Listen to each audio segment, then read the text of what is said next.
बिहार में जश्न का माहौल है। ढोल नगाड़ों के साथ जश्न को मनाया जा रहा है और एक ही नाम की चर्चा है और वो नाम है प्रशांत किशोर। सोशल मीडिया पर दावा हो रहा है कि बीजेपी का सबसे मजबूत किला ढह गया, जैसे इतिहास पहली बार लिखा गया हो। लेकिन जरा रुक जाइए, इतनी जल्दी इतिहास मत लिखिए। अनकुट मीडिया में आप सभी का स्वागत है। मैं हूं आपके साथ साक्षी मिश्रा। अगर आपको लग रहा है कि बीजेपी पहली बार अपने गढ़ में हारी है, तो इतिहास से आपकी मुलाकात करा देते हैं। कैलेंडर पलटिए।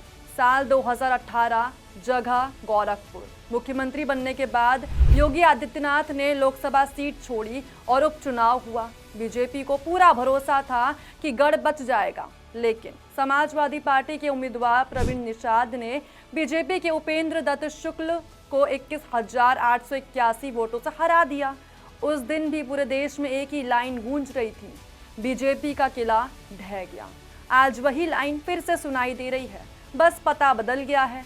तब गोरखपुर था, आज बांकीपुर है। प्रशांत किशोर की जीत इसलिए बड़ी नहीं है कि वो पहली बार विधायक बने, बल्कि इसलिए कि उन्होंने उस सीट पर जीत हासिल की जहां बीजेपी 3 दशक से जमी हुई थी। सालों तक दूसरों के चुनावी रणनीति बनाने वाले प्रशांत किशोर अब खुद चुनाव जीत चुके हैं और यही कारण है कि उनकी इस जीत को बिहार की राजनीति में जनसुराज की सबसे बड़ी एंट्री मानी जा रही है। अब सवाल सिर्फ बीजेपी के सामने नहीं, पूरे बिहार के सामने है। क्या ये सिर्फ एक उपचुनाव का नतीजा है या फिर बिहार की राजनीति में तीसरे विकल्प की शुरुआत है? क्योंकि अब तक मुकाबला बीजेपी, आरजेडी और जेडीयू के बीच सिमटा रहता था, लेकिन बांकीपुर के नतीजे ने इस बहस को नई हवा दे दी है कि क्या जनसुराज अब इस मुकाबले को त्रिकोणीय बना सकती है। दूसरी ओर बीजेपी के लिए भी ये आत्ममंथन का वक्त है। आखिर 30 साल पुराने गढ़ में सेंध कैसे लगी? क्या पारंपरिक वोटर खिसक रहा है या ये सिर्फ उपचुनाव का असर है? राजनीति का नियम बड़ा साफ होता है। वैसे तो किले ईंट पत्थर से नहीं, जनता के भरोसे से खड़े होते हैं और जब भरोसा हिलता है तब सबसे मजबूत दीवार भी गिर जाती है। गोरखपुर ने कभी ऐसा संदेश दिया था, अब बांकीपुर ने उसी कहानी का नया अध्याय लिख दिया है। अब यहाँ पर देखना ये दिलचस्प होगा कि क्या प्रशांत किशोर की ये जीत सिर्फ एक विधानसभा सीट तक सीमित रहती है या फिर यही जीत बिहार की राजनीति में एक नए तीसरे विकल्प की मजबूत नींव बनती है। क्योंकि कई बार इतिहास सरकार बदलने से नहीं लिखा जाता, बल्कि एक सीट के बदलने से भी लिखा जाता है। बांकीपुर, वो सीट जिसे बीजेपी का अभेद किला कहा जाता था। साल 1995 से इस सीट पर बीजेपी लगातार जीतती आ रही थी।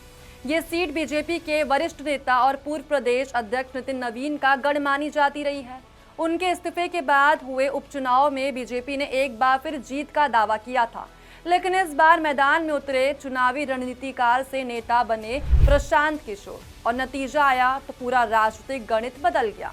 जनसुराज के उम्मीदवार प्रशांत किशोर को 64,151 वोट मिले, जबकि बीजेपी के उम्मीदवार नीरज कुमार सिन्हा को 44,827 वोट मिले। यानी प्रशांत किशोर ने 19,324 वोटों के बड़े अंतर से जीत दर्ज की। वहीं आरजेडी की उम्मीदवार रेखा गुप्ता 14,273 वोट के साथ तीसरे स्थान पर रही। यानी ये सिर्फ एक जीत नहीं थी, ये बीजेपी के 30 साल पुराने राजनीतिक किले में लगी सबसे बड़ी सेंध थी। हालांकि इसे बीजेपी की पहली बड़ी हार कहना सही नहीं होगा, क्योंकि गोरखपुर जैसे गढ़ पहले भी पार्टी के हाथ से निकल चुके हैं। लेकिन बांकीपुर की जीत इसलिए भी खास है क्योंकि इसने प्रशांत किशोर और जनसुराज को बिहार की राजनीति के केंद्र में ला खड़ा कर दिया। अब सबसे बड़ा सवाल यही है, क्या ये सिर्फ एक उपचुनाव की कहानी है या फिर साल 2027 के विधानसभा चुनाव से पहले बिहार में एक नए राजनीतिक समीकरण की शुरुआत है? क्या जनसुराज सच में तीसरे विकल्प के तौर पर अपनी जगह बना पाएगी या फिर ये जीत सिर्फ एक सीट तक ही सीमित रह जाएगी?